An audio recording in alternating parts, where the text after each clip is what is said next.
그래서 선생님들이 중간중간에 계속 이제 들어오실 거라고 기대를 하고 있고요.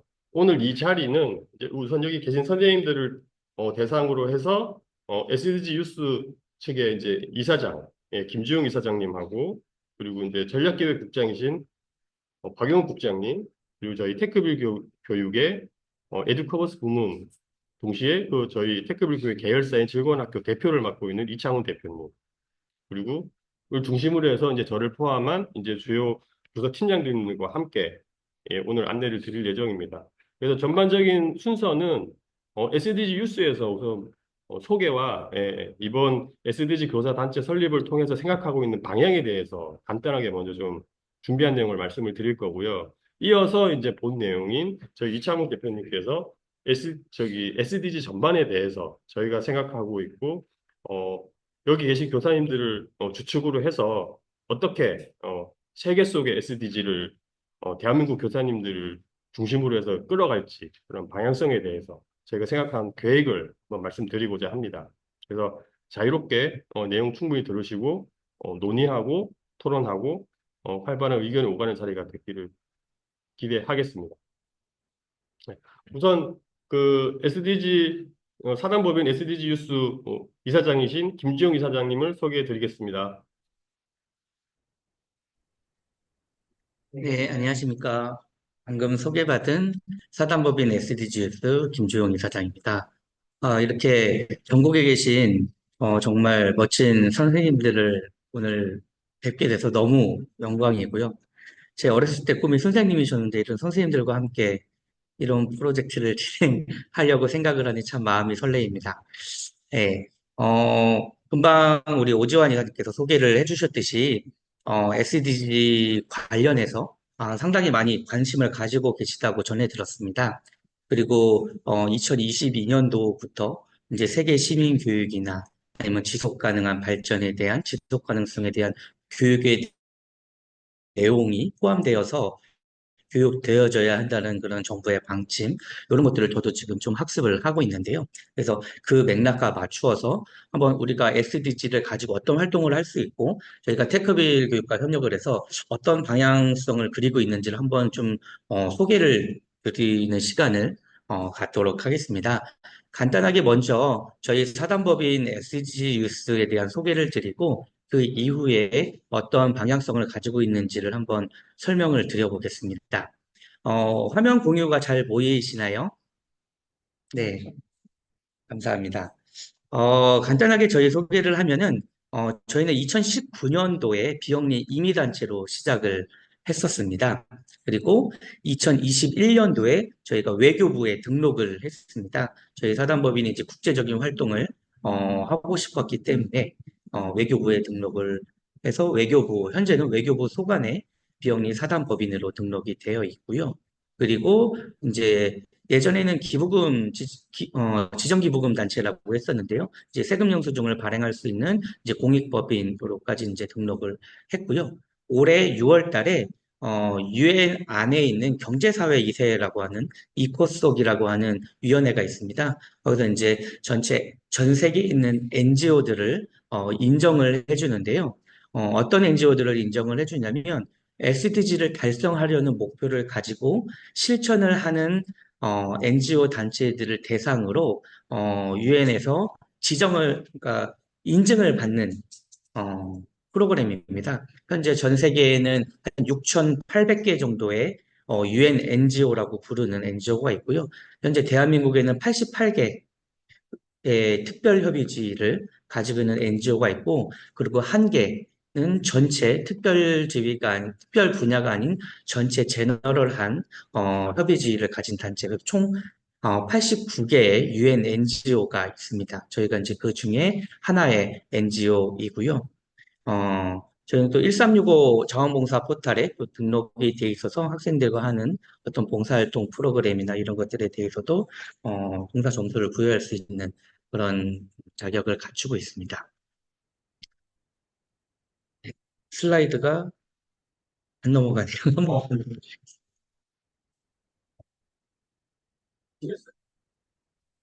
네. 일단 저희 단체를 간단하게 설명을 드렸었고요. 이제 저에 대해서 조금 설명을 드리겠습니다. 저는 참 운이 좋게도, 유엔에서 근무할 기회를 가졌었는데요. 저는 케냐에서, 근무를 했었습니다. 케냐에는, 어, 이제 전 세계 유엔 본부라고 부르는 곳이 네 군데가 있습니다. 뭐, 잘 아시는 분도 계실 수도 있지만, 뉴욕, 이제 미국의 뉴욕이라는 곳을 또 이제 유엔 본부라고 부르고, 그리고 스위스의 제네바, 그리고 오스트리아의 비엔나, 그리고 나이로비 케냐, 이렇게 네 군데를 유엔 본부라고 부르고요. 유엔 본부라고 부르는 기준은 유엔의 산하 기구의 본부가 있는 곳을 유엔 본부라고 부릅니다. 그래서 케냐에는 유엔 환경연합, 유엔 EP와 도시를 담당하고 있는 유엔 헤비타트 두 개의 본부가 있고요. 저는 유엔 헤비타트 본부의 청년부서에서 근무를 했었습니다. 네, 참 그때 타이밍이 좋게도 SDG를 전 세계적으로 이제 만들 때 유엔 헤비타트는 도시를 담당을 하기 때문에 11번 이제 도시에 관한 이슈를 할 때 직접 참 우리 좋게 SDG를 만들 때 참여할 수 있는 기회가 있어가지고 SDG에 대한 조금 이해를 가지고 있고요. 그리고 유엔 OPS라고 프로젝트를 지원하는 유엔 기구가 있습니다. 그래서 아시아 태국 베이스로 근무를 했었고요. 네. 그래서 저도 유엔의 경력을 한 7년 정도 가지고 있고요. 지금 그 유엔을 나온 이후에 사실은 이제 사담 이제 비영리 단체를 만들어 가지고 운영을 하고 있습니다. 저희 산업법인 SDG는 크게 두 가지의 목표를 가지고 있습니다. 하나는 사람을 만드는 것. 그리고 그 양성된 사람을 통해서 지속 가능한 발전 목표로 하는 프로젝트를 만드는 것, 두 가지를, 저희의 목표로 가지고 있고요. 크게 저희가, 관여하는 분야는 전체 지속 가능한 발전 목표와 평화에 대한 이슈를 가지고 있고요. 그거에 맞게 저희는 이제 컨퍼런스를 좀 진행을 하고 있고요. 매년 세계 청년의 날 8월 12일을 기념으로 해가지고, 여러 가지 SDG 주제로 전 세계에 있는 청년들이 참여해서 본인들의 의견과 그 의견을 수렴해서 매년 유엔에 저희의 보고서를 보내고 있습니다. 올해는 참, 영광스럽게도 테크빌 교육의 우리 이창훈 대표님께서도 참여해 주셔서 전 세계 한국 교육 시스템에 대한 구조에 대한 말씀도 주셨었습니다. 저희 SDGs는 이제 지부를 좀 가지고 있습니다. SDG 유스 본부는 이제 한국에 있고요. 그리고 SDG 유스 나이지리아, SDG 유스 케냐, SDG 유스 우간다, SDG 유스 스리랑카, 그리고 SDG 유스 탄자니아를 지금 설립 중이고요. 계속 이제 확대를 해 나가고 있고요. 전 세계에 저희 회원들이 있습니다. 회원들은 한 600명 정도 지금 표시된 나라에 저희 회원들을 가지고 있고요. 매년 세계 청년의 날 그리고 각 국에 이슈들이 있을 때마다 청년들이 저희한테 보고서를 보냅니다. 이제 SDG와 관련된 보고서들을 보내면 저희가 그걸 수렴을 해서 유엔 본부로 매년 보고를 하고 있습니다. 여기까지가 저희 SDG 뉴스의 설명이었었고요.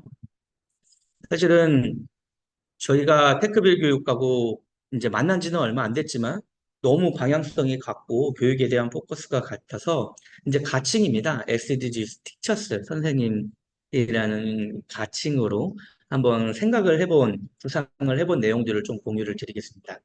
어, 제가 생각할 때는, 이 SDG에 관련해서 선생님들이 스터디 그룹이 생기고 선생님들의 모임이 생긴다고 하면 우리 선생님들을 통해서 교육을 받는 초, 중, 고, 우리 학생들에게 세계 시민으로 성장할 수 있는 기틀을 마련해 준다라는 게 아마 저희가 만약에 모임이 되어지고 아마 계속 시간을 갖게 되면 그러한 비전을 가지고 이 모임이 계속 되어야 되지 않을까라고 한번 생각을 해봤고요.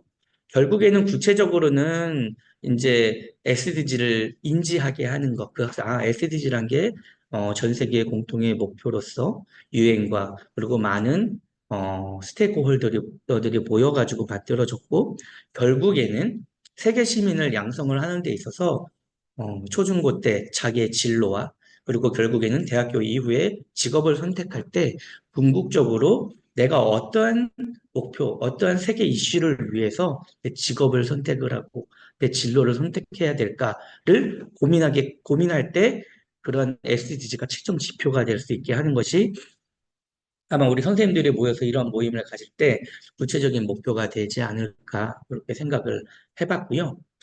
그러면 이런 목표와 비전을 이루기 위해서 저희가 어떤 프로그램을 통해서 진행을 할까를 좀 생각을 해봤는데요. 요 프로그램을 설명드리기 전에 기본적으로 SDG 뉴스에서 가지고 있는 기본적인 SDG에 대한 개념에 대해서 조금 한번 공유를 드리고 그거에 이렇게 생각을 했구나라고 한번 프로그램을 좀 설명을 드리면 더 좋을 것 같습니다. 어, SDG는 더 잘 아시겠지만 처음 출발된 게 1972년이라고 합니다. 1972년도에 이제 UNEP가 설립된 해입니다. 그래서 처음에는 사실은 지속 가능한 발전 목표라는 것도 환경적 이슈에 의해서 시작이 되었다고 하더라고요. 그게 이제 1972년도고 그 스톡홀름에서 컨퍼런스 때 처음 이제 이야기가 처음 나왔었고요. 그리고 이제 그 다음에 얘기가 됐던 게 1980년대에 1972년도에 나왔던 내용들을 바탕으로 이제 좀 전 세계적으로 공식적으로 좀 공론화를 해볼까라고 해가지고 글로벌 컨버세이션이라고 하는 컨퍼런스에서 정부와 NGO들이 모여서 처음으로 SDG 이런 지속 가능 발전에 대한 이야기를 했다고 합니다.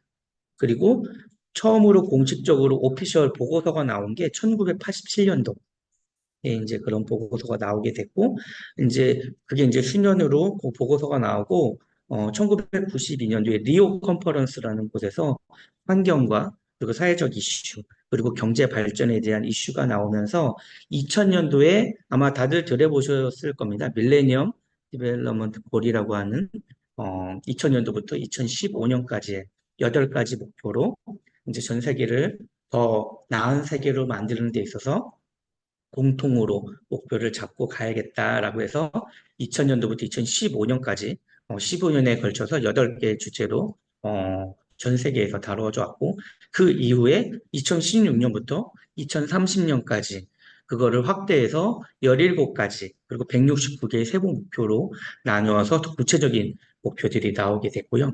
이런 추세를 본다면 또 2031년부터 2045년까지 또 다른 발전된 목표가 나올 것이다 라고 하는 예측을 하고 있습니다. 저는 이 지속 가능 발전 목표, 우리가 얘기하는 SDG에 대한 좀 전제와 특징이 있다고 생각합니다. 참, 아까도 말씀드렸지만 제가 SDG를 작성이 될 때, 참여를 하게 되었는데요. 참, 유엔 직원으로서 그렇게 참여하면서 가장 유엔 직원들이 강조했었던 부분이 이거는 완성된 목표가 아니다라는 거였어요. 그래서 사실은 이제 스터디를 하신 그 선생님들도 계시지만 목표가 17개 크게 돼 있고 169개의 세부 목표가 있고 231의 측정 지표가 있습니다. 근데 측정 지표들이 상당히 구체적이지 않은 것들이 많이 있어요. 그거는 각 나라에 맞게 구체적인 목표를 설정하시고 그 다음에 각 도에 맞게 구체적인 목표를 설정하시고 각 시에 맞게 구체적인 목표를 설정하시고 각 지역에 맞게 구체적인 목표를 설정해서 각 지역에 맞는 목표들을 설정해서 이루시면 됩니다. 라고 했던 게 처음에 기본적인 방침이었습니다. 그래서 사실은 상당히 플렉서블하게 되어 있습니다. 큰 구조, 어떤 아젠다나 세부 목표로 가면 사실은 수치화되어 있고 하지만 상당히 그거를 KPI 측면에서는 상당히 좀 브로드하게 되어 있고요. 그래서 저희한테는 상당히 좋은 게 각 지역에 맞게, 학교에 맞게, 그리고 커뮤니티에 맞게 그 목표들을 다 설정을 할 수 있는 게 어떻게 보면 교육적 측면에서 상당히 필요한 부분이고요. 기본적으로는 개발도상국을 위주로 SDG가 많이 만들어졌습니다. 물론 앞으로는 이제 더 선진국에 대한 아니면 어떤 모든 분야에 대한 것들이 더 많이 다루어질 것으로 예상이 되지만 기본적으로는 개발도상국에 많이 포커스가 되어져 있다라고 하는 내용들. 그리고 이 모든 SDG의 가장 핵심은 다음 세대를 위해 우리가 해야 된다라는 것이 전제가 있었습니다. 사실은 환경을 지키는 이유도 우리 후대가 있기 때문에. 네. 그리고 우리 후대한테 물려줘야 되기 때문에 라고 하는 전제가 사실은 지속 가능성의 가장 핵심이라고 하는 측면이고요. 이제 겉으로 사회에서 많이 보여질 때는 경제적인 측면과 사실은 이제 발전적인 측면과 환경적인 측면을 이야기하지만 사실은 가장 지속한 거는 제너레이션이라고 기본적으로 이야기를 합니다. 계속 세대가 흘러가면서 그 세대가 계속 지속 가능해야 되기 때문에 태어나면서부터 죽기 전까지의 모든 라이프 사이클을 다 관여하는 그런 지속 가능 목표를 유엔에서는 추구를 하고 있습니다. 그래서 만약에 그런 SDG의 취지를 가지고 있는 목표 안에서 대한민국에서 테크빌과 SDG 유스와 그리고 여기 계신 선생님들이 SDG를 연구하고 학생들에게 교육한다고 했을 때 어떤 걸 해야 될까라고 생각했을 때 저는 기본적으로 세계 시민이라고 하는 것은 어떻게 보면 상당히 어려운 개념인데요. 쉽게 이야기하면 저는 정체성에 대한 개념이라고 생각을 합니다. 전체 세계의 글로벌 시대에 살아가고 있는 사람으로서 전 세계의 이슈를 가지고 관심 갖고 그거에 대한 해결책을 찾고 그게 전 세계 시민이라고 생각을 하는데요. 상당히 큰 범위지만 이거를 줄여가지고 처음부터 생각을 하면 전 좀 단위들이 있다고 생각합니다. 지금 우리 초등학생들이면, 중학생들이면, 고등학생들이면 가장 기본적으로 생활하고 있는 곳이 학교이지 않습니까? 그래서 사실은 학교와 가족, 가정 안에서의 SDG. 왜냐면은 세계 시민이라는 것도 정체성을, 나는 세계 시민이야라고 하는 나의 정체성을 갖는 것과 같이 학교에서는 나는 학생이야. 집에서는 나는 누구누구의 아들, 딸이야. 난 누구누구의 자녀라는 정체성을 갖고 역할이 주어지지 않습니까? 저는 SDG도 똑같다라고 생각합니다. 세계 시민도 마찬가지예요. 저는 세계 시민으로서 나의 역할은 이거야. 라고 했을 때, 우리가 가장, 밑단계에서 시작을 해야 될 거는 나는 학생으로서 우리 학교에 우리 선생님과 나와 그리고 부모님과 나와의 관계성 속에서 내가 할 수 있는 역할을 저는 찾고 있다고 생각을 하거든요. 그렇다고 봤을 때 SDG라는 것은 저는 학교에서 특히 상당히 많이 보여주고 있다고 생각해요. 멀리 있는 게 아니라. 예를 들면 제도적인 것들을 하나로 예를 들면 이런 것들이 있다고 생각해요. 초등학교 앞에는 30km의 카메라가 있지 않습니까? 근데 11-2번의 목표에 보면 모두를 위한 어린이, 노약자, 장애인을 위한 접근 가능한 교통수단이라는 목표가 있습니다. 사실은 그거 목표에 의해서 각 나라의 이 목표가 전달이 되어졌고, 대한민국은 초등학교 앞에서는 안전해야 돼. 초등학생들도 안전한 교통을 접근해야 되라고 하기 때문에 30km의 리밋 제한을 걸어놓고 그거를 지키고 있는 하나의 예가 SDG의 예로 그렇게 나온 거라고 생각을 하거든요. 그리고 우리가 학교 안에서도 분리수거 하지 않습니까? 분리수거도 사실은 플라스틱도 분리수거하고 종이도 분리수거하고 우유곽도 분리수거하고 그리고 여러 가지를 분리수거하는 이유는 우리는 학교 안에서도 어떤 환경을 보호하기 위해서 이미 실천하고 있는 것들이 저는 있다라고 생각을 하거든요. 근데 SDG 목표 안에도 그 플라스틱의 배출을 줄이고 분리수거를 하는 목표가 들어있거든요. 그리고 옛날에 이제 코로나 전에는 미세먼지가 상당히 심했지 않습니까? 11-5번에 보면 대기 오염, 대기 질에 대한 목표가 있습니다. 그것도 어떻게 보면 대기의 안전한 공기, 질 이런 것도 있고요. 그리고 대한민국은 500km 반경 안에 아니 내가 살고 있는 곳 700km 반경 안에 공원이 무조건 있어야 됩니다. 한번 그거를 자로 다 그려보면 제가 살고 있는 지역 옆에 공원들이 다 있어요. 녹지들이 다 있고 그런 것들은 어떻게 보면 녹지 확보를 위한 SDG 목표에 의해서 사실은 그 공원들이 형성이 되어 있는 것들이고요. 이제 이런 것들이 어떻게 보면 저희가 인지하지 못하고 있는 사이에 우리 주변에, 학교 주변에, 가족 주변에, 가정 주변에 상당히 많은 SDG가 지금 사실은 우리가 알게 모르게 이렇게 되어 있거든요. 사실은 대한민국에서 예를 들면 교육의 4번이다. 4-1번이 초등학교 의무교육에 대한 부분들인데요. 이미 대한민국은 초등학교는 의무교육이지 않습니까? 그러면 그런 혜택을 받을 때는, 아, 내가 어떤 대한민국의 그런 그 정책이나 아니면은 이미 부모님에 대한 감사, 이런 것들로 사실은 더 다른 방향으로서 교육을 할 수 있는 거고, 어떤 물에 대한 접근성. 사실은 개발도상국은 깨끗한 물에 대한 접근은 상당히 쉽지 않지 않습니까? 근데 정말 대한민국 수도꼭지만 틀으면은 마실 수 있는 물들이 나오고, 이런 것들이 어떻게 보면은 저희가 느끼지 못하지만 간접적으로 느낄 수 있는 SDG에 녹아있는 하나의 목표들이라고 생각을 합니다. 그래서 저희가 만약에 스터디를 하고 초등학교, 중학교, 고등학생들한테 인지를 시켜주고 교육을 해야 되는 내용이라고 하면 우리의 가정에서, 그리고 우리의 학교에서, 그리고 내가 살고 있는 동네에서, 내가 살고 있는 시에서 이미 SDG가 내 주변에 많이 있다라고 하는 것. 그리고 그거를 발견시켜 주는 게 저는 상당히 중요할 거라고 생각을 해요. 선생님들께서 매일매일 수업을 하는 칠판부터 시작을 해서 모든 게 사실은 IT 접근성에 대한 교육 방법도 들어가 있고요. 인터넷 액세스에 대한 것도 SDG 안에 들어가 있고요. 사실은 그런 것들이 다 우리는 너무 쉽게 누리고 있지만 그런 것들이 너무 자연스러운 것들을 인지시켜주면서 어떻게 보면 전 세계적인 이슈가 이런 것들이 있다라고 하면서 자기 스스로의 역할을 찾고 학교에서의 역할, 지역에서의 역할, 가정에서의 역할을 찾는 게 저는 SDG를 인지하고 학습하고는 과정이라고 생각을 합니다.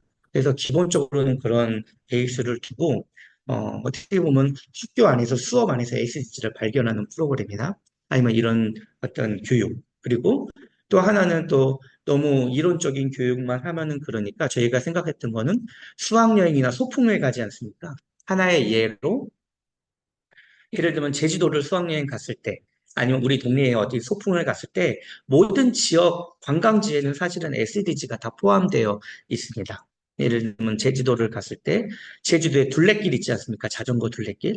사실은 자전거를 타면서 내가 얼마나 버스 차를 타고 갈 때와 자전거를 탈 때 탄소 배출권을 계산할 수도 있고요. 그래서 아, 내가 자전거를 이용했을 때 얼마나 지구를 살릴 수 있구나라는 것도 경험해 볼 수도 있고, 만약에 용두암을 갔을 때는 어떤 자연환경을 활용해서 아니면은 문화유적지를 활용해서 관광 상품을 개발하는 그런 SDG의 목표도 개발을 할 수가 있고요. 제주도에 있는 바닷가를 갔을 때 해양 생태계에 대한 교육을 받을 수도 있고요. 이제 이런 것들을 어떻게 보면은 저희가 재미있는 어떤 여행을 통해서 SDG를 교육받고 인지할 수 있게 하는 것도 하나의 프로그램으로 생각을 했고요.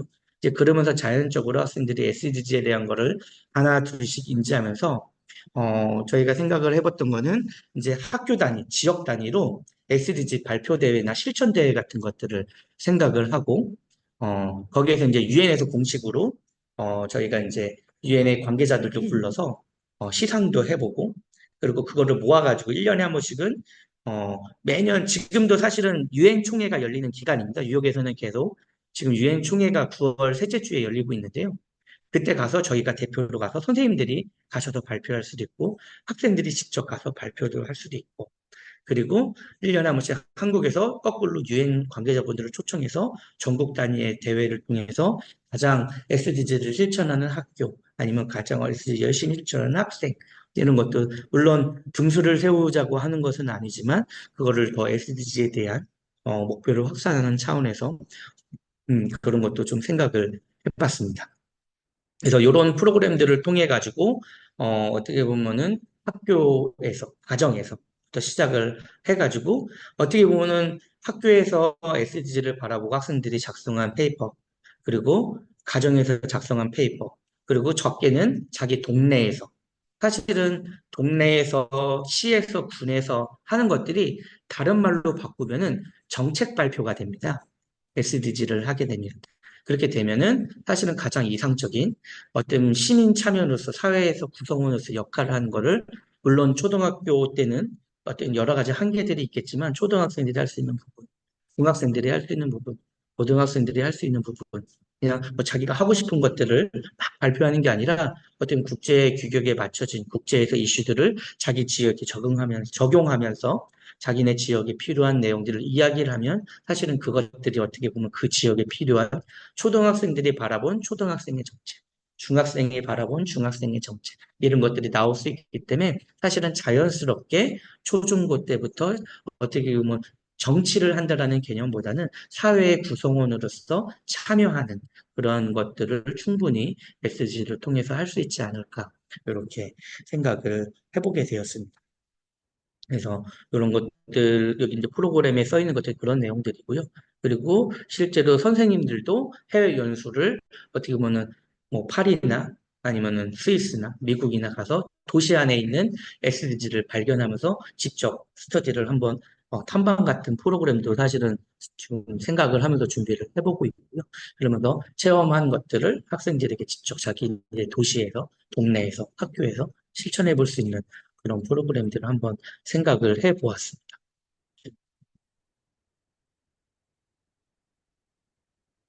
다음 페이지가 이제 마지막 페이지인데요. 다음 페이지 없나요? 그래요? 네. 뒤에 하나 슬라이드를 넣었는데 뭘 넣어놨었냐면 그 SDG 17개 로고를 넣어놨습니다. 아마 다 아실 겁니다. 그래서 그거를 바탕으로 이제 여러 가지 또 어떻게 보면은 컨텐츠도 있지만 여러 가지 교보제도 같이 개발을 해가지고 할 수 있는 것도 아마 선생님들이 더 많은 학교에서의 아이들도 갖고 계시기 때문에 아마 그런 것들까지도 확산해서 한번 생각을 해 보았습니다. 네, 여기까지가 SDG를 가지고 우리 선생님들과 함께 해볼 수 있는 그런 내용들을 한번 구상을 해보았습니다. 네, 감사합니다.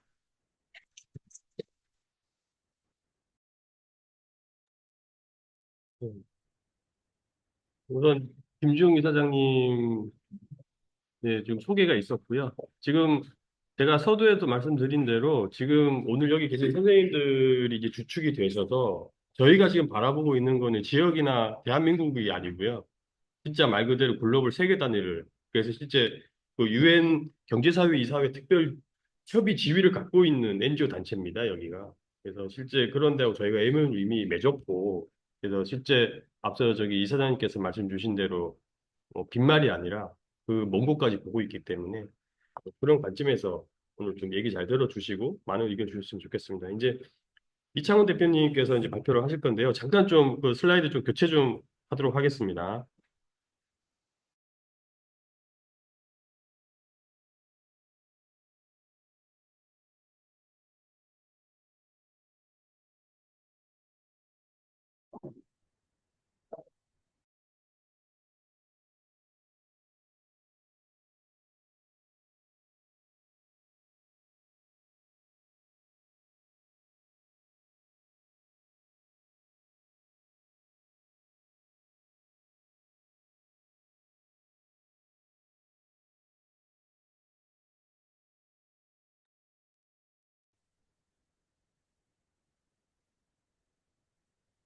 선생님들 안녕하세요. 제 목소리 들리시나요?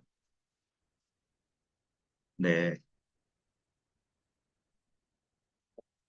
얼굴을 화면을 켤 수 있으신 선생님들은 켜주시면 좋을 것 같고요.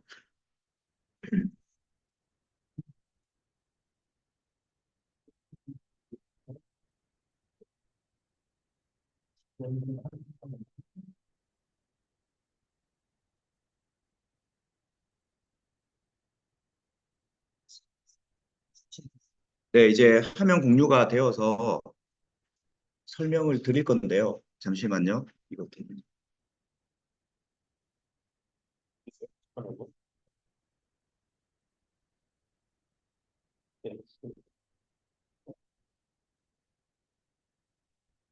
네, 제가 발표할 내용을 김주영 이사장님께서 일부 발표를 하셨어요. 그래서 저는 조금 스킵할 거는 스킵하면서 빠르게 이 SDG 티처스, 그러니까 SDG를 가지고 교사 연구회를 왜 만들자라는 제안을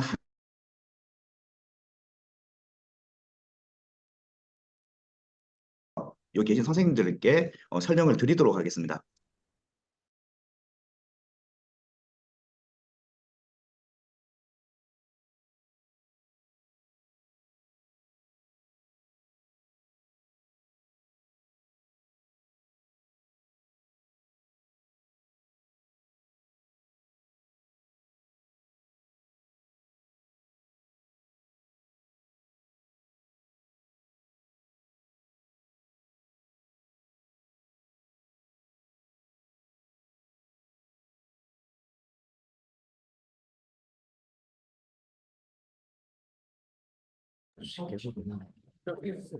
네, 제가 자리 바꿔서 이쪽에서 설명드리도록 하겠습니다. 이제 잘 들리시죠?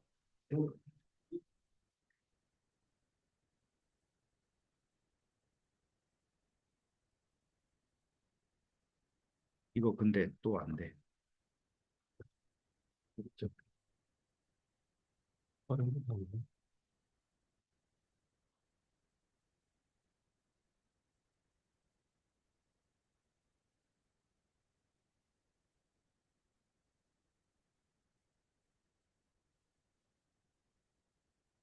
네, 오늘 순서는 일단은 SDG를 잘 하시는 선생님도 계세요. 제가 저번에 만나보니까 벌써 1년간 SDG를 가지고 수업을 해보신 선생님도 계시고요.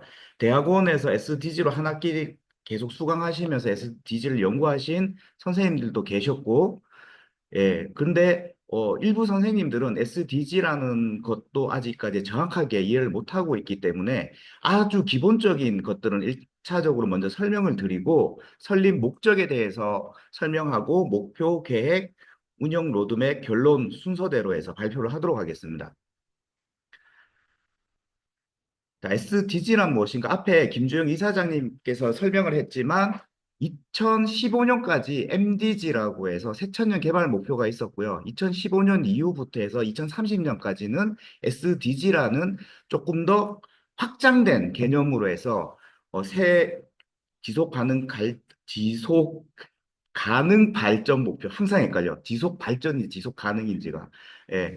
그 목표가 세워졌습니다. MDG랑 SDG의 차이점을 간단하게 설명하자면은 MDG는 개발도상국 중심으로 해서 목표를 세웠다고 봤으면 지속 가능 개발 목표 같은 경우에는 선진국까지 개발도상국과 선진국까지 공통의 문제를 다룬다라는 것이 개념 확장됐다라고 보시면 될 것 같고요. 네, 여기 나와 있듯이 범위는 사회 발전 중심이었는데 SDG에서는 지속 가능한 발전 중심으로 변경이 되었다. 그리고 달성 주제도 MDG는 절대 빈곤 중심에서 SDG는 불평등, 모든 형태의 빈곤과 불평등을 감소하는 것이 달성 주제로 이제 더욱 확장되었다라고 보시면 되고요. 예, 재원도 ODA 중심에서 다양한 재원들을 투자를 해서 SDG를 재원을 들여서 이제 달성을 하겠다라는 개념들로 확장이 되었습니다. 그래서 2015년 제70차 유엔 총회에서 2030년까지 달성하기로 한 목표고요. 다 이런 로고나 색상들을 많이 보셨을 거라고 생각을 하고 있습니다.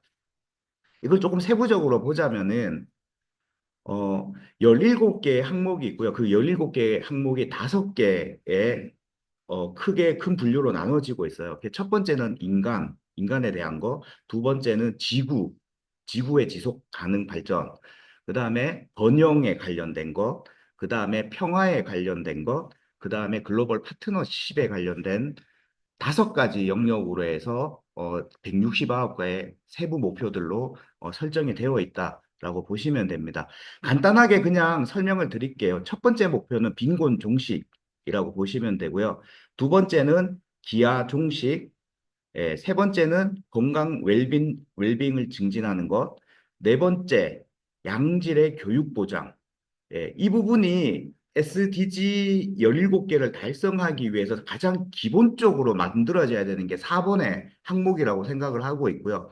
그렇기 때문에 공교육에서 SDG에 대한 연구나 그다음에 수업 자료 개발 학생들에게 SDG를 개념을 알려주는 것이 정말 중요한 게 이 4번을 달성하기 위해서 4번을 달성하게 되면 나머지 17개 항목들도 순차적으로 달성을 해 나갈 수 있다라는 개념들이 있습니다. 그래서 공교육에서 선생님들과 함께 이런 연구회를 설립하고자 하는 목적이 이 부분에도 있다라고 보시면 될 것 같아요. 5번이 성평등 달성, 6번이 깨끗한 물과 위생, 그 다음에 7번이 에너지에 대한 접근 보장들이 있습니다. 그 다음에 8번이 경제 성장과 양질의 일자리 증진이고요. 9번이 사회 기반 시설 구축과 산업화 증진이 있고 10번이 국내 및 국가 간 불평등 감소 부분이 있습니다. 11번이 지속 가능한 도시와 주거지 조성, 12번이 지속 가능한 소비와 생산 영역이고요. 13번이 기후 변화, 14번이 해양 생태계 자원 보전, 15번이 육상 생태계 부분이고요. 16번이 평화, 정의, 그다음에 포용적인 제도 구축하는 부분입니다. 마지막 17번이 이런 지속 가능 발전을 위한 글로벌 파트너십을 활성화시켜야 된다라는 것이 SDG의 17가지 항목이다라고 보시면 됩니다. 예, 간단하게 설명을 드렸고요. 설립 목적에 대해서 한번 설명을 드리도록 하겠습니다. 제가 어제까지 코엑스에서 전시를 하면서 여러 선생님들을 만나서 상담을 하다 보니까 목이 좀 잠겨 있어요. 예, 좀 듣기 불편하시더라도 SDG 달성을 위해서 열심히 들어주시면 좋을 것 같습니다. 예, 설립 목적입니다. 당연히 목적 자체는 SDG를 해결하는 것이 이 연구의 목적, 설립 목적이다라고 보시면 되고요. 앞에서도 설명을 했지만, 양질의 교육을 우리가 만들어야지 SDG를 달성할 수 있는 아이들의 능력이 올라간다라는 부분이고요. 예, 그래서 제일 중요한 목적은 SDG를 해결하는 것을 우리가 학생들과 함께 대한민국 공교육에서 이런 것들을 만들어가고 이런 것을 전파하는 것이 가장 큰 목적이다라고 보시면 될 것 같습니다. 그리고 이제 선생님 입장에서 목적을 설명을 드리는 거예요. 2022년 개정 교육과정의 핵심 포인트들을 선생님들 보셨겠지만 거기에 나오는 주요 문구가 뭐냐 하면은 2022년 개정 교육과정 개정 방향에 나온 문구입니다. 디지털 대전환, 기후 생태계, 생태환경, 인구 구조 변화의 가속화, 미래 사회 불확실성 증대, 이런 것들을 교육과정에 반영해서 학생에게 가르쳐야 된다라는 내용이 중점으로 나오고 있고요. 여기에서 핵심 인간상으로 보는 게 자기 주도성, 학생들의 자기 주도성을 키워야 되고, 창의와 혁신적인 사고를 할 수 있게 만들어줘야 되고, 포용성과 시민성을 가질 수 있게 해야 된다라는 것이 2022년 개정 교육과정의 핵심입니다. 그렇기 때문에 지금처럼 교과서 기반의 단원 진도를 빼기 위한 주입식 교육으로는 이런 것을 달성을 할 수가 없다라고 생각을 하고요. 그래서 저희는 이런 수업을 혁신적인 수업을 만들기 위해서 그리고 그게 그 수업으로 인해서 사회에 변화를 가져올 수 있는 것, 그 모든 것을 포괄하는 것은 DD다라고 생각을 해서 교사 연구회를 만들어서 함께 활동을 해보자라는 목적을 만들었습니다. 네. 그 다음에 보면은 다들 아시겠지만 내년도에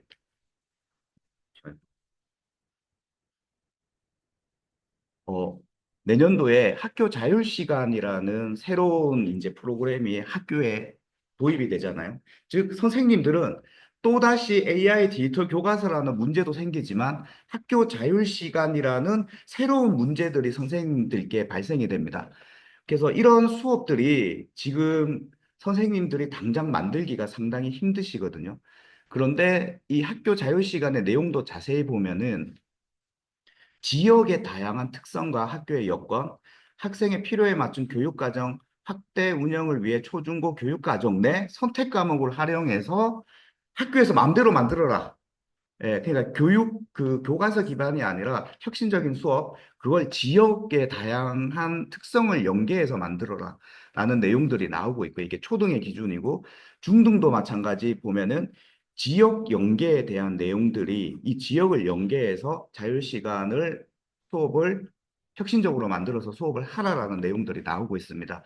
이런 수업을 선생님들은 지금 엄청 머리 아프시고 골치 아플 건데 그런 연구들을 우리가 SDG를 기반으로 연구를 하여서 학교 선생님들에게 배포하자라는 것이 어떻게 보면 목적일 수도 있다라고 생각을 합니다. 그리고 이 PPT는 정재승 인지뇌과학자 카이스트 박사님이신 정재승 교수님의 장표예요. 제가 이 장표를 가져온 이유를 설명을 드리자면 인공지능 시대로 가면 갈수록 뇌를 사용하는 방식이 바뀌어야 됩니다. 그러니까 우리 아이들, 지금 현재 학생들은 아직까지는 주입식 교육 기반으로 해서 많은 활동들을 그리고 많은 교육 활동을 하고 있지만 미래로 가면 갈수록 뇌를 사용하는 방식이 바뀌어야 되는데 왼쪽 아래에 보면은 빨간색으로 뇌가 이렇게 표시된 부분이 있잖아요. 이 뇌와 직선 상하로 움직이는 이 뇌, 두 개의 뇌가 차이가 있습니다. 설명을 드리면 왼쪽은 글로벌 리더들의 뇌를 사용하는 방법입니다. 일론 머스크나 스티브 잡스처럼 창의적이고 정답이 없는 문제를 맞출 수 있는 뇌는 저런 식으로 뇌를 사용하는데, 오른쪽에 있는 뇌는 뭐냐 하면은 대치동 학생들의 뇌예요. 그러니까 답을 외우고 정답을 맞추는 것에 특화된 뇌가 저렇게 발달한다라는 거죠. 예. 그래서 저희는 공교육에서는 저런 형태들로 수업을 해서는 안 된다, 앞으로. 그래서 왼쪽에 글로벌 리더들의 뇌처럼 창의적이고 혁신적인 것을 자기 주도적으로 생각할 수 있는 그런 수업을 만들어야 되는데, 그 수업을 SDG라는 소재를 가지고 저희가 만들어 보자라는 것이 이 연구의 설립의 목적이다라고 보시면 될 것 같고요. 교육부 자료입니다. 교육부에서도 AI DT 교육 방향성에 대해서 계속 얘기를 하고 있고요. 그래서 계속 얘기하는 거는 뭐냐면, 학생들은 더 이상 지식 수용자가 되면 안 된다. 학생들이 직접 수업에 참여하는 능동적인 학습자가 되어야 된다. 즉, 그 말은 수업을 주입식, 암기식으로 하는 것이 아니라 활동 중심의 수업으로 변화시켜야 된다라는 것이 AI 시대의 교육의 방향이고요. 그리고 선생님 같은 경우에는 지금까지는 지식을 전달하는 역할이 대부분이었어요. 근데 앞으로는 수업을 혁신하고 디자인하는 학습 디자이너로서의 역할이 바뀌어야 된다. 그 다음에 강의도 강의 중심에서, 수업도 강의 중심에서 탐구하고 토론하고 프로젝트 기반으로 문제를 해결할 수 있는 그런 수업들로 바뀌어야 된다라는 것이 교육부의 방향이에요. 그리고 인공지능 시대의 교육의 방향은 이렇게 진행되어야 된다라는 것이죠. 목이 잠기는데 잠시만요. 물 좀 마시고. 네, 그래서 보면은 위쪽에 있는 역할은 이제부터는 인공지능이 사람보다 훨씬 더 잘하는 역할이다라고 생각을 하고 있고요. 교육부가 AI 데이터 교과서를 도입하는 목적도 저 목적이다라고 생각을 하고 있고, 앞으로 인간, 즉 선생님들이 더욱더 집중해야 되는 것은 학습 디자이너, 수업을 설계하는 그 역량을 키우셔야 되고, 그런 수업을 우리는 세계를 바꿀 수 있는 SDG로 해서 만들어 보자라고 생각합니다. 그래서 내년도에 AIDT가 대한민국에서 최초로 교육부 주도로 해서 도입이 되고요. 저희가 그때 뭐 지금 계신 병석 쌤도 있고 최성경 쌤, 여러 선생님들한테 설문조사를 했었었는데, 선생님들 지금 학교에서 하고 있는 역할, 주요 역할의 퍼센테이지를 좀 달라라고 했는데, 대부분의 선생님들이 이 그래프에 이제 공감을 하였습니다. 뭐냐 하면은 수업을 설계하는데 전체 시간의 5%밖에, 학교 생활에서 5%밖에 투여가 안 되고요. 가르치는 시간이 한 40%, 아이들에게 뭐 과제를 주고 문제를 주고 학습을 시키는 시간이 한 20%, 그다음 평가하고 기록하고 피드백 하는데 한 35% 정도 시간을 사용하고 있다라는 거죠. 즉, 이 말은 뭐냐면은 수업 혁신할 시간이 없다라는 겁니다. 현재 선생님들. 저 수업 혁신은 앞으로 AIDT가 도입이 되고 나면 얘는 잠도 자지 않고 아이들에게 아이들 수준에 맞는 다른 문제들을 출제할 거고, 평가도 푸는 즉시 모든 평가를 할 거고, 기록하고 피드백 자료도 학생들 개별로 해서 다 만들어 줄 거라는 거죠. 즉, 이 말은 뭐냐면 앞으로 선생님은 수업을 설계할 수 있는 시간적 여유를 많이 가질 수 있다라고 생각을 합니다. 이게 AIDT의 도입 목적이라고 생각을 하고 있고요. 점점점 AI 시대가 되면 될수록 저렇게 학생들 개별로 맞춰서 뭔가 한다라는 것은 인간이 하기에는 너무 힘든 일이지만 인공지능한테는 엄청나게 쉬운 일이거든요. 그래서 AIDT 도입 이후 내년도부터 해서는 이런 형태, 최소한 선생님의 역할이 수업을 혁신하는 데 40% 이상의 시간이 투여될 수 있다라고 생각을 하고 있고, 저런 40%의 시간 투여로 프로젝트 수업, 문제 중심 수업, 탐구학습, 협력학습, 그러니까 교과서 기반이 아니라 활동 중심의 저런 수업들을 만들어서 학생들의 하이터치를 지원할 수 있다라고 생각을 합니다. 그래서 저런 수업을 만드는 것을 SDG라는 수업도 활동 중심이지만 문제 해결이라는 그 큰 타이틀을 전 세계의 약속을 지켜나가는 형태들로 만드는 것이 좋겠다라고 생각이 들었습니다. 그래서 앞으로의 선생님의 변화될 역할, 선생님들도 AIDT가 도입되면 AIDT도 연구를 해야 되지만 그거 이외에 수업 혁신에 대한 또 새로운 문제들이 선생님들에게 들이닥칠 거고 그 문제들을 우리가 연구해서 우리가 만든 수업 자료들을 배포하면서 공교육에서 수업 듣는 학생들이 미래의 뇌를 가질 수 있는 그런 학생들로 만들자라는 것이 이 연구의 목적이라고 보시면 될 것 같습니다. 자, 목적과 목표는 다른데요. 목표에 대해서 한번 설명을 드리도록 하겠습니다. 일단 목표를 저 네 가지로 보고 있고요. SDG 해결을 하는 것보다 해결한 것에 대한 공유가 가장 중요한 목표다라고 생각을 하고 그때 만들어진 수업을 만드는 게 중요한 것이 아니라 그 수업을 전파하는 것이 가장 큰 목표다라고 생각이 하고 학생들이 그 수업에 참여하는 게 중요한 것이 아니라 자기 주도성을 가지는 것이 더 중요한 목표다라고 생각을 합니다. 그러면서 전 세계는 하나이기 때문에 하나의 세계의 시민으로서 성장할 수 있는 그런 학생들을 키워내는 것이 이번 연구의 목표일 것이다라고 생각을 합니다. 목이 메입니다. 이런 발표를 하면서.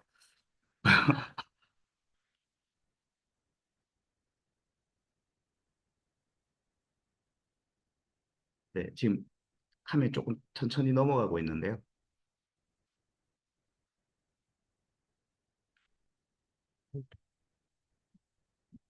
네. 아, 네. 예.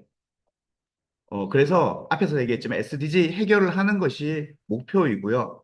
그 해결한 방식을 국내부터 해서 유엔에 직접 가서 발표를 해서 전 세계에 알리는 것이 이 연구의 목표일 것이다 생각을 하고 있고요.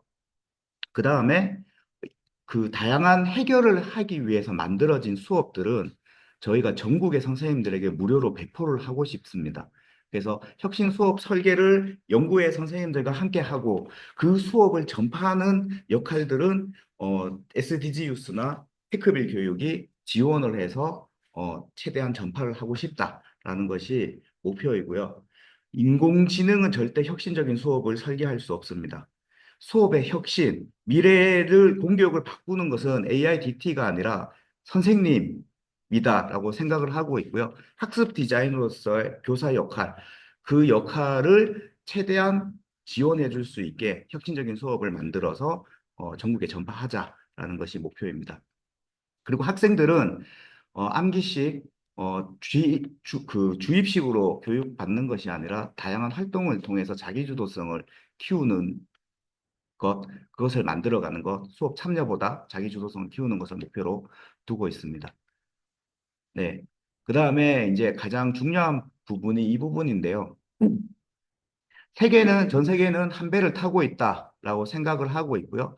코로나가 생겼을 때 중국에서만 생긴 게 아니지 않습니까? 전 세계에 똑같이 생겨요. 이제는 유튜브나 이런 것들도 우리나라에서 유행했던 춤이 다음날 미국에서 유행할 수가 있게 되는 거고요.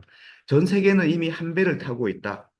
그래서 세계 시민으로서의 책임과 자질, 그런 것들을 가질 수 있는 교육들이 지금부터 진행이 되어야 된다라고 생각을 합니다. 그래서 활동 계획에 설명을 드리면요. 이게 제가 고화질로 PPT를 만들다 보니까 조금 느립니다. 활동 계획 제일 중요한 포인트는 뭐냐면은 제가 이제 저희가 이렇게 지역별로 선생님들을 이렇게 모셨던 이유는 SDG 자체의 교육을 지역의 특성을 담아서 지역별 SDG를 만들고 싶어서 처음에 이제 이렇게 모집을 했던 거였고요. 각 지역별로 보면은 문제 사항들이 있습니다. 그런 것들을 저희는 잘 서울은 뭐 일부는 알 수 있으나 각 지역별 특성이 있으니까 그런 것들을 살린 수업을 설계하자라는 취지였고요. 약간 실천교사 모임이나 뭐 그 교사 노조나 다 지역별로 해서 움직이고 있는데 그런 형태로 SDG 전 세계의 약속 해결을 해보자라는 개념으로 해서 지역별 SDG 교육을 설계하는 것이 첫 번째 활동 계획입니다. 이런 수업들은 앞에서 얘기했던 PBL, 프로젝트 기반, 문제 해결, 토론, 협력학습, 지역 기반 수업 이런 것들로 만드는 것이 계획이다라고 보시면 될 것 같고요. 저렇게 만들어진 수업들은 쌤 동네, 그 다음에 티처몰의 수업들이 저희가 가진 이 플랫폼을 통해 가지고 전국으로 전파시키는 작업들을 할 계획입니다. 그 다음, 수업에 가장 효율적으로 SDG를 체험하고, 직간접적으로 이제 교구를 가지고 가장 효율적인 SDG 해결을 배울 수 있도록 교구를 기획을 해서, 배포를 하려고 합니다. 그 다음에 저희가 출판사도 가지고 있기 때문에 이 SDG를 가지고 만든 수업이나 그 다음에 해결했던 그런 노하우들을 출판으로 이어서 만들고 싶습니다. 그리고 가장 중요한 테크빌 교육의 가장 핵심 서비스인 티처빌 연수원의 직무연수 개발을 이 SDG 달성으로 해서 진행을 하려고 하고 있고요. 당장 내년 1, 2월에 저희가 체더스 부트캠프, 티처 모리 캠프 이렇게 오프라인으로 선생님들을 모아서 연수하는 것들도 지금 준비 중에 있습니다. 그래서 SDG의 교사 연구에는 SDG를 해결하고 다양한 수업 자료를 만들어서 전국으로 널리 전파한다라는 계획을 가지고 있고요. 그 다음에 우리나라에서만 이걸 알릴 것이 아니다라고 생각을 하고 있고 SDG 유스를 통해서 저희는 이제 유엔에 가서도 이제 발표를 하려고 하고 있습니다. 그 유엔에 가기 위해서 1차적으로 국내 컨퍼런스를 대대적으로 개최를 하려고 합니다. 1년간 연구한 것들 중 가장 우수한 사례들을 가지고 국내 컨퍼런스를 오픈을 하려고 하고 있고요. 거기에서 가장 수상자, 대상 팀들은 유엔 총회에 가서 한국에서 활동했던 내용들을 발표할 수 있는 자리를 SDG 유스 김주영 이사장님께서 만들어 주실 예정입니다. 네, 그래서 이게 이제 활동 계획이고요. 저희는 이 SDG 달성을 위해서 지역별로 달성하고 그리고 SDG가 169가지의 세부 목표들이 있잖아요. 그런 것을 달성할 때마다 디지털 배지를 발급을 해 드리려고 하고 있습니다. 교육부가 국제 표준으로 발급하고 있는 그 시스템 그대로 만들어서 교육부가 발급하는 배지랑 저희가 발급하는 배지가 다 같은 지갑에 모여 있을 수 있도록 저희가 이 시스템을 개발하려고 하고 있고요. 발급할 때마다 저희 비용이 들어가지만 어쨌든 이것들은 이 교사 연구회랑 함께 해서 제대로 구축을 해서 전달을 드리려고 하고 있습니다. 이 배지에 관해서는 저희 정지현 님이 간단하게 추후에 설명을 드릴 예정입니다. 간단하게 설명을 하면은 지금 여기 계신 선생님들은 일단은 배지를 받고 시작합니다. SDG 교사 연구회 가입과 그 다음에 초대 임원 분들이기 때문에 2번과 4번 배지, 엠베서더로 해서 배지를 저희가 지급을 해 드릴 예정이고요. 이 배지의 숫자만 보더라도 SDG로 얼마나 만큼의 연구를 했고 활동을 했고 해결을 했는지를 알 수 있도록 저희가 선생님들의 SDG 디지털 레벨을 측정할 수 있는 디지털 배지 시스템을 11월 중에 오픈하려고 하고 있습니다. 네. 그래서 저희가 생각하는 거는 오늘 9월 4주차 연구회 모집 첫 시작이 되었고요.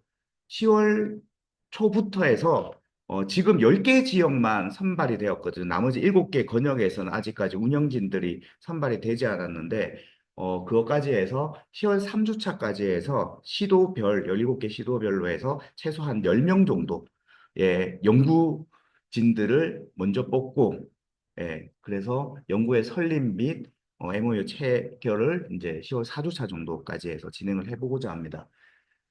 네, 그리고 가장 중요한 것이 저희는 이렇게 연구회를 만들자라는 선생님들께 제안을 드리는 거고 SDG 유스랑 함께 선생님께 제안 드리고 선생님 하기 싫다고 하면은 저희는 다른 선생님들을 찾아야 돼요. 그런데 선생님들이 어쨌든 운영을 하시고 자발적으로 실천교사 모임이나 교사노조처럼 선생님의 연구회니까 선생님들이 자발적으로 운영할 수 있도록 최소한 1년 동안은 저희도 함께해서 지원을 해 드리려고 하고 있습니다. 그래서 내규라든지 이런 것들을 11월 초까지는 좀 만들어야 된다. 그리고 지역별 회장을 뽑아야 된다. 그런 것들이 있습니다. 그래서 11월 중순부터 해서 연구회 활동을 본격적으로 좀 시작을 하려고 하고 있고요. 내년 1, 2월부터 해서 그 짧은 기간 연구한 것들을 가지고 교원들 연수를 바로 진행을 하려고 하고 있습니다. 네, 그래서 지역 선생님들의 역할은 지역별 수업 설계, 정기 모임 운영을 어떻게 할 것인가, 규칙, 내규를 작업해 주는 게 중요하고요. 수업 확산, 그리고 자발적인 생태계를 만들어 주는 것이 선생님들의 역할이고요. SDG 유스의 역할은 SDG에 관련된 정확한 해석과 정확한 연수를 한번 선생님들께 진행을 할 예정입니다. 김주영 이사장님이 유엔의 자료를 바탕으로 해서 정확하게 어, 강사 연수를 진행할 예정이고요.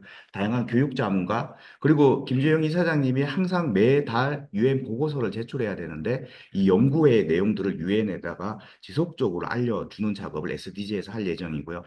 그리고 국내에서 컨퍼런스가 있을 때도 유엔 분들을 초청할 거고요. 유엔 총회에 갈 때도 어, SDG 유스에서 발표 자리나 이런 것들을 다 만들어서 연결을 시켜드릴 예정입니다. 그리고 테크빌 교육은 선생님의 수업 지원, 설계를 지원하는 부분, 뭐 교구를 만든다거나 컨텐츠를 만든다거나 영상을 만들어야 된다거나 이런 것들은 테크빌 교육에서 최대한 지원하려고 하고 있고요.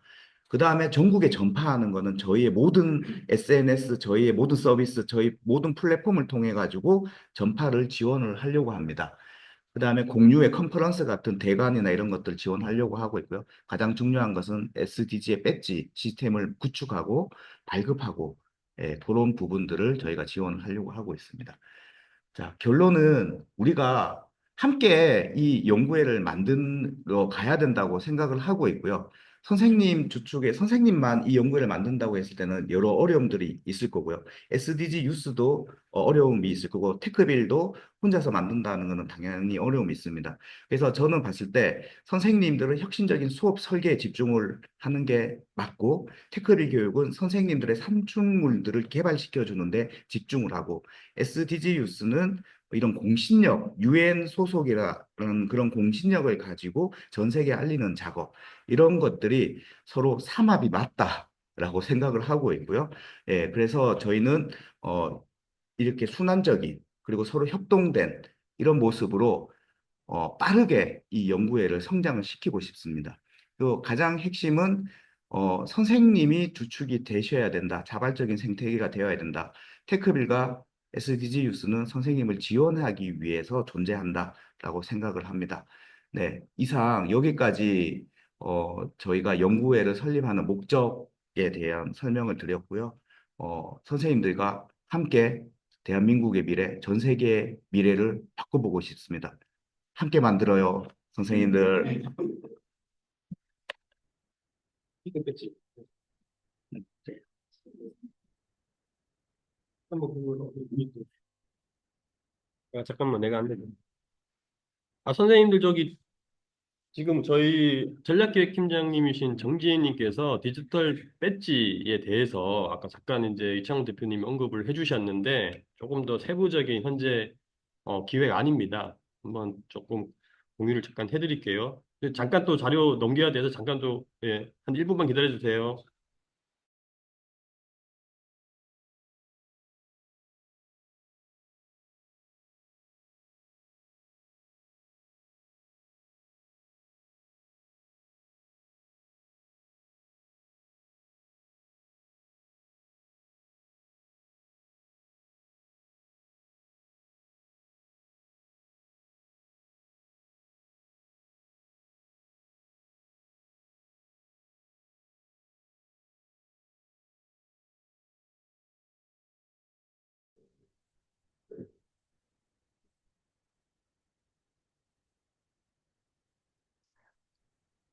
네, 안녕하세요, 선생님. 제 목소리 잘 들리실까요? 화면이요?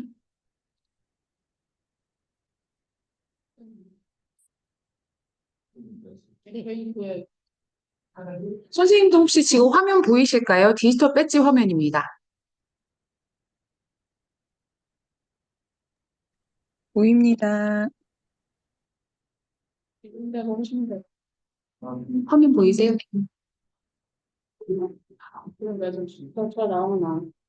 검정색 화면으로만 보이신다고 하네요. 조미나 선생님. 저기서가 뭐지? 그거를 빼야 될 것 같아요. 저거 연결하는 거. 저기 화면 연결. 네, 네.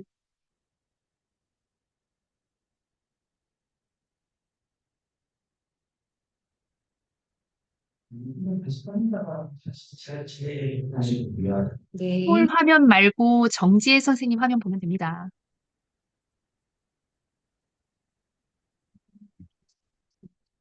상단에 혹시 화면 그 선택하는 게 두 개가 있으면은 정지해. 네.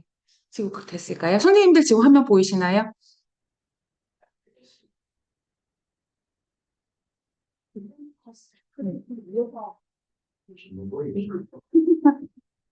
네, 선생님들 화면 설정하는 데 있어서 저희가 조금 불편함이 있었습니다. 죄송하다는 말씀 먼저 드립니다. 저는 테크빌 교육에서 전략기획을 담당하고 있는 팀장 정지혜라고 합니다. 혹시 박람회 오셨다면 제가 어제 열심히 이제 치즈를 팔고 있었는데요. 지금부터 이제 우리 선생님들께 제가 안내를 드리고자 하는 것은 SDG 교사 연구회의 디지털 배지에 대한 내용입니다. 혹시 디지털 배지에 대해서 이야기 들어보신 적 있으실까요, 선생님들? 아마도 디지털 배지 또는 오픈 배지라는 이야기를 들어보신 선생님들이 있으실 수도 있는데요. 일단 이 디지털 배지라는 것은 국제 기술의 표준 규격으로 통일이 된 일종의 자격증, 수료증, 인증서 이런 개념인데 이거를 디지털화해서 예쁜 배지로 이제 수집이 가능한 거라고 보시면 되겠습니다. 그래서 저희들이 이 디지털 배지를 만들었을 때 이 디지털 배지를 갖고 있으면 이 선생님이 어떤 특정한 스킬을 가지고 있구나라고 전 세계적으로 인정받으실 수가 있어서 SDG 디지털 배지를 갖고 계신 선생님들은 전 세계적으로 UN SDG에 대해서 굉장히 힘쓰시는 분이구나. 그리고 이것과 관련돼서 특정한 스킬을 가지고 계시구나라는 것을 세계적으로 인정받으실 수 있는 그런 공신력 있는 배지입니다. 저희가 배지를 이제 기획을 했었을 때 SDG에 특화돼서 이제 모든 것들을 로드맵을 반영을 했고요. 저희가 확인을 해보니까 선생님들을 대상으로 해서 선생님들의 역량과 그다음에 커리큘럼을 기반으로 한 디지털 배지는 이번 SDG 디지털 배지가 최초라고 합니다. 그래서 이 디지털 배지를 발행하는 것은 저희 테크빌 교육에서 이제 발행을 하게 되고요. 더불어서 국제교육기술표준원이라고 불리는 원 에드테크로부터 인증받은 기관들만 이제 발행할 수 있는 것인데 이 원 에드테크와 테크빌 교육이 공동으로 배지를 발행한다라고 보시면 될 것 같습니다. 다음 장표에서 제가 우리 선생님들 디지털 배지 종류를 좀 설명드리려고 하는데요. 디지털 배지가 크게는 이제 받으실 수 있는 종류는 두 가지로 구분이 됩니다. 첫 번째는 우리 이 교사 연구회 선생님들이 만들어주신 그 설계 교수를 가지고 실질적으로 수업을 하셔서 저희 테크빌 교육의 쌤동네나 아니면 티처몰에 그 콘텐츠를 같이 공유하시거나 판매하시는 선생님들은 탐구가부터 실천과 마스터 배지를 받으실 수가 있습니다. 제가 조금 이따가 상세하게 설명을 드릴 텐데요. 일단 우리 SDG 같은 경우에는 17개의 목표가 있고 세부적으로 나누면 169개의 목표가 있습니다. 그래서 이 세부적인 169개 하나하나의 수업을 진행하시면 탐구가 배지를 받을 수 있기 때문에 탐구가 배지는 총 169개라고 보시면 되고요. 그리고 각 항목별대로 이제 첫 번째부터 17개의 목표 중에 세부 목표를 그 각각의 목표의 30% 이상의 탐구갑 배지를 수집했다. 그러면 실천갑 배지를 받게 됩니다. 즉, 우리 목표가 총 17개라고 말씀드렸으니까 실천갑 배지는 17개가 되겠죠. 근데 실천갑 배지 같은 경우는 유효기간이 3년입니다. 그래서 3년 동안 17개의 배지를 모두 수집했다라고 하시면은 마스터 배지를 받게 되시고요. 이 마스터 배지는 한마디로 굉장히 리미티드 에디션, 그래서 그러다 보니까 유효기간은 평생 동안 유지가 가능하고 우측의 혜택을 보시면은 이 마스터 배지를 갖고 계신 선생님들은 우리 유엔 총회 연설이나 각종 국내외 유엔 특별 행사에 참가하시는 우선권의 혜택을 받으실 수가 있습니다. 그리고 아까 이창훈 대표님께서 설명을 해주셨는데요. 지금 이 자리에 계시는 선생님들은 일단은 배지 하나를 받고 가십니다. 그래서 우리 교사 연구회만을 위한 특별한 배지도 저희가 발행을 해드리는데요. 크게는 리더와 앰버서더고요. 리더는 총 4개가 있습니다. 그래서 저희 테크빌 교육에서 진행하는 여러 가지 캠프를 참석하시면 1단계, 그리고 우리 교사 연구회에 가입을 하시면 1단계를 거치지 않고 바로 2단계 배지를 받으실 수가 있고요. 3단계와 4단계 같은 경우는 위에서 보시는 것처럼 탐구갑 배지나 실천갑 배지를 받게 되시면 3단계, 4단계 배지를 받으실 수가 있습니다. 그래서 2단계 배지부터 4단계 배지까지 가지고 계신 선생님들은 일단 해외 연수, 그러니까 뉴욕, 스위스, 케냐의 유엔 본부 연계와 관련된 해외 연수에 참가하실 수 있는 자격이 부여가 되시고요. 그리고 오늘 이렇게 모여주신 분들을 통해서 제 생각에는 여기서 이제 임원분들이 많이 나오실 것 같으세요. 그래서 우리 연구회 임원이시거나 그다음에 연구회 정기 모임과 더불어서 상단에 있는 배지를 취득하신 선생님들 같은 경우는 엠버서더, 요거는 2년짜리 유효기간입니다. 마찬가지로 각종 국내외 유엔 특별 행사에 참가해 이제 우선권을 받으실 수가 있습니다. 아마 오늘 참여하신 선생님들 같은 경우는 이 169개의 목표를 가지고 어떤 수업을 만들 수 있을까 아직은 좀 막연하실 것 같아서 제가 조금 더 상세하게 화면을 보면서 설명을 드리도록 하겠습니다. 제가 지금 화면을 바꿨는데 혹시 보이실까요? 네. 지금 보고 계시는 이 화면이 그 SDG의 17개 목표고요. 지금 보이시죠? 그리고 그 각 목표별대로 우측에 이제 세부 목표가 있습니다. 그러니까 세부 목표가 사실 항목별대로 개수가 다 달라요. 어떤 건 7개가 있는 것도 있고, 어떤 거는 우측에 보시면 19개, 17번 항목은 19개가 되겠네요. 그러니까 예를 들어서 17번 항목 같은 경우에는 아까 탐구갑 배지가 19개가 나오는 겁니다. 그리고 나서 이제 또 선생님들에게 추가적으로 제가 보여드릴 수 있는 것이 세부 목표 안에 또 지표가 있습니다. 그래서 우리가 교수를 이제 설계를 하실 때, 수업을 설계를 하실 때, 이 지표를 가지고 만드시면 되는 거고요. 그리고 이 지표는 247개가 있는데 참고적으로 우측에 보시는 것처럼 이 세부 지표가 반복이 되는 경우가 있습니다. 예를 들어서 지금 제가 파란색 표기 되어져 있는 1.5.1 혹시 보이실까요? 네, 여기 지금 뭐라고 써져 있냐면 인구 10만 명당 재난으로 인한 사망, 실종, 직접적 피해를 입은 인구수를 다룬 어떤 수업을 만든다. 라고 했었을 때에는 이 1.5.1에 해당되는 탐구가 배지뿐만 아니라 우측에 보니까 11.5.1 그리고 13.1.1도 해당이 되네요. 동일한 지표라는 걸 의미합니다. 자, 그럼 저희가 한번 유추를 해볼게요. 자, 그러면 일단은 지금 얘기가 나온 것은 빈곤 퇴치랑 관련된 거긴 한데 지금 보니까 이런 것에 이제 취약한 곳들이 많이 있죠. 그러면 또 뭐가 떠오를 수 있을까요? 또 재난이랑 관련이 되어져 있네요. 그러니까 11번 같은 경우에는 지속 가능한 이제 도시와 주거지를 나타냅니다. 그리고 13번은 당연히 재난과 관련된 내용이죠. 그렇게 해서 만에 하나 1.5.1 지표를 가지고 어떤 수업 설계를 하셨고 이 수업을 저희가 판매를 해서 실질적으로 활용하는 선생님들이 있을 경우에는 탐구갑 배지를 3가지를 받을 수 있다. 이렇게 이해하시면 될 것 같습니다. 그래서 오늘 제가 지금 보여드리고 있는 이 장표가 저희 디지털 배지에 대한 조금 상세한 내용들을 담고 있어서 제가 오늘 이제 참석하시고 나서 저희 오픈 카톡방에다가 이 링크를 같이 공유를 해드리겠습니다. 그래서 보시고 나서 혹시 궁금한 점 있으면 언제든지 편하게 연락을 주시면 되겠습니다. 그럼 디지털 배지에 대한 설명은 여기서 마치도록 하겠습니다. 감사합니다.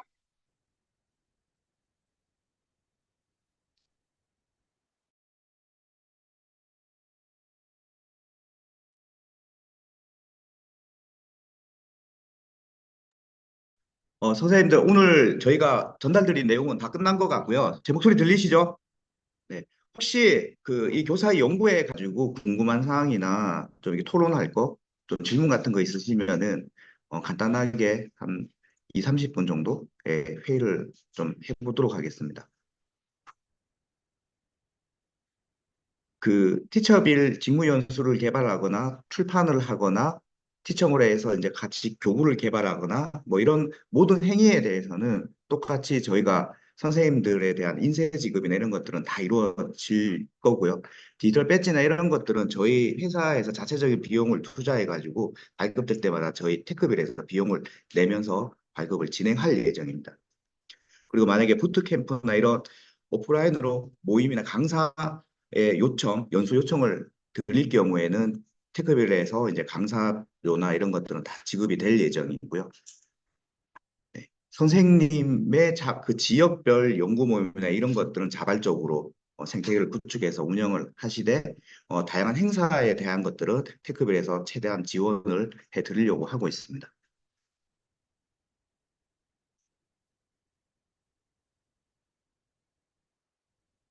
네, 맞습니다. 겸직 신청 크게 필요 없을 것 같고요. 겸직이라는 게 또 법적으로 해석해 보면은 동일한 날짜에 동일한 급여가 일정하게 들어올 때 겸직이라는 또 기준들도 있고요. 예, 그런 것들이 아니기 때문에 예, 하실 필요는 없을 것 같습니다.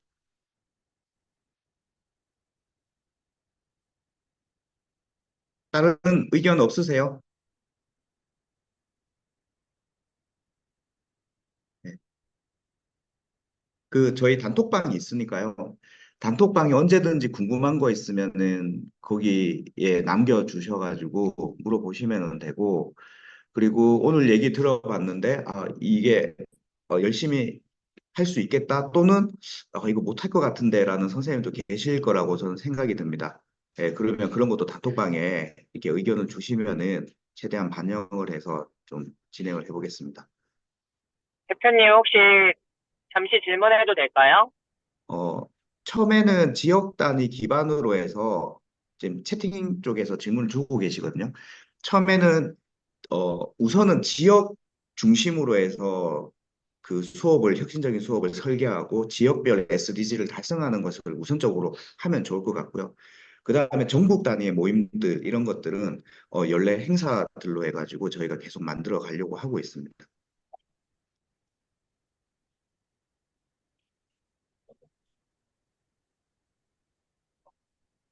명석쌤 궁금한 거 없어요?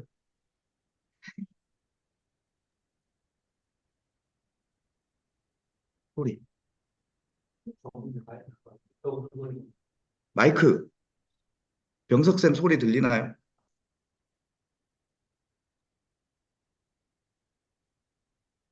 였나요? 이제 들립니다.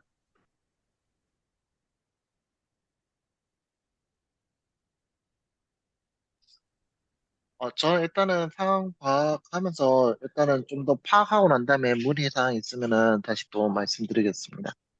네, 알겠습니다. 그러면 또 다른 채팅, 지역별 주제 올려주신 거 확정. 확정 아닙니다. 그냥 제가 임의로 잡았습니다. 저도 잘 모릅니다. 그 지역에 대해서.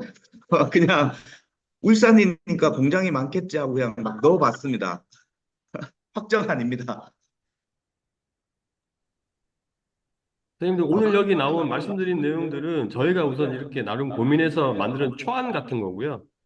예, 이제 뭐 단톡방이든 오늘 이 자리든 이제 뭐 일정을 포함한 여러 가지 사항들에 대해서는 자유롭게 의견을 주시면 어쨌든 선생님들이 리더시고 주인공이시기 때문에 저희가 최대한 다 반영을 하고 뭐 중간자의 그런 역할을 저희 테크빌 교육에서 할 거고 이제 아까 말씀드린 SDG 유스에서는 이제 유엔과 연계된 그 이제 선생님들 자체의 이제 기본적인 그 정확한 SDG의 정의라든지 기업 최초의 그런 연수나 이런 부분들부터 해서 이제 유엔까지 연결되는 과정에서의 그런 모든 활동들을 SDG 유스 쪽에서 또 이제 주도를 하게 될 겁니다. 그래서 관련해서 저희가 이제 어쨌든 큰 그림을 그리고 있고 잘 해보고 싶으니까 많은 앞으로 의견 주시면 너무 좋을 것 같습니다. 어, 지역별 주제 겹쳐도 상관없을 것 같고요. 어쨌든 그 지역에 발생된 문제가 똑같을 수 있으니까 그거는 아무 상관없을 것 같습니다.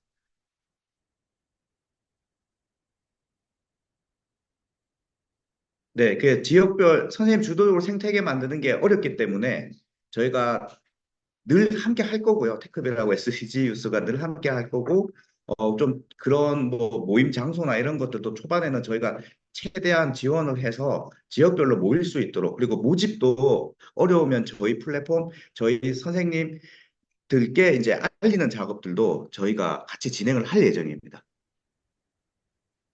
네, 지역별로 이런 목적에 대한 설명회가 필요하면은 저희가 언제든지 가서 설명회도 다 하고, 예, 그렇게 해서 모집을 지원할 수 있도록 할 예정입니다.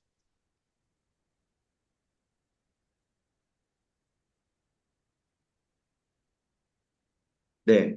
선생님, 장시간 질문 더 없으시죠?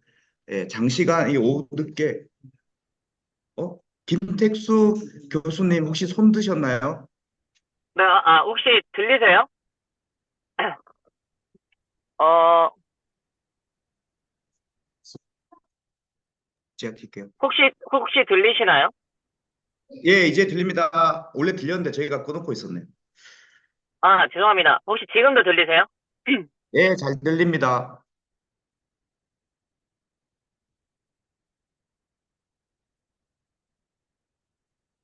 교수님, 교수님 마이크가 네, 네. 혹시 지금도 안 들리실까요?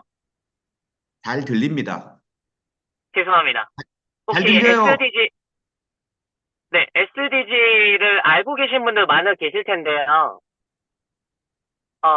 처음 하시는 분들도 혹시 좀 계실 것 같아서 아시겠지만 SDG 관련해서 그 연구된 사람들이 많이 있다 보니까 여기 계신 집행하시는 선생님들 관련된 사전 연수 같은 걸 혹시 계획하실 있을까요?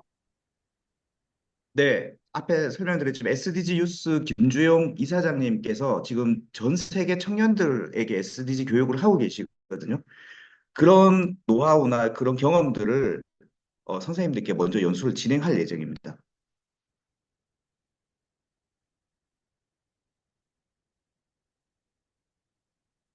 네,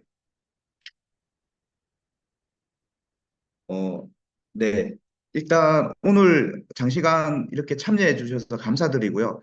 이후에 궁금한 사항들은 단톡방이나 그리고 또 궁금한 거는 저기 오지환 이사님께 새벽이라도 전화를 해주시면 답변을 꼭 드리도록 하겠습니다. 답변이 좀 늦을 수는 있습니다. 네, 그러면은 오늘 1차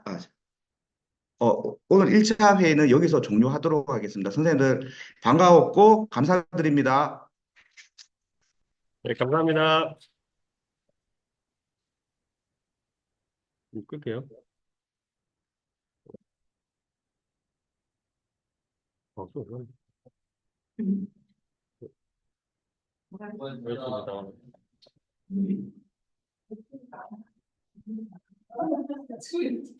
어제 술도 많이 먹어요.